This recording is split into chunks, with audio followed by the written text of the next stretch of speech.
হুজুর জানাজার নামাজের পরে মাটি দেওয়ার আগে দোয়া করার বিধান। নবী করিম সাল্লাল্লাহু আলাইহি ওয়াসাল্লাম বলেছেন, ইজা সাল্লাইতুমুল মাইয়িতা ফাখলিসু লাহু দুআ। যখন তোমরা কোনো মরা মানুষের জানাজা পড়বে, লাশের জানাজা যখন পড়ে ফেললে, তখন ফাখলিসু লাহু দুআ, বিশেষভাবে তোমরা তার জন্য দোয়া করো। কি করো? দোয়া করো। তাহলে দোয়া করার কথা তো হাদিসের মধ্যে আছে। অতএব যারা বলে যে জানাজার নামাজে দোয়া নাই, তারা মিথ্যার উপরে আছে, তারা সত্যের উপরে নাই। জানাজার পর দাফনার আগে দোয়া চলবে না, এটা হারাম, এইটা আমি মানবো না। কারণ জানাজার পর দাফনের আগেও আল্লাহ রসুল দোয়া করছেন, সহি হাদিস আমার কাছে আছে।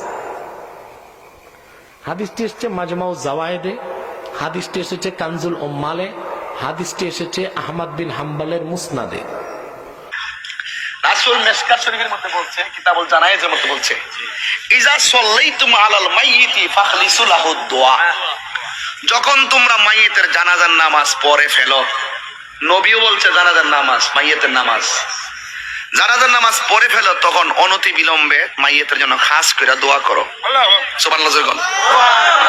এখন ফাখলিসু লাহু দোয়া কেন কইছে? এই জন্য কইছে, জানাজার নামাজের ভিতরে যে আমরা দোয়াগুলা করি, এই দোয়ার ভিতরে আজকে যে মারা গেছে তার জন্য খাস করে কোনো দোয়া নাই, এর লাগা বিশেষভাবে দোয়া করতে রাসূল বলছে।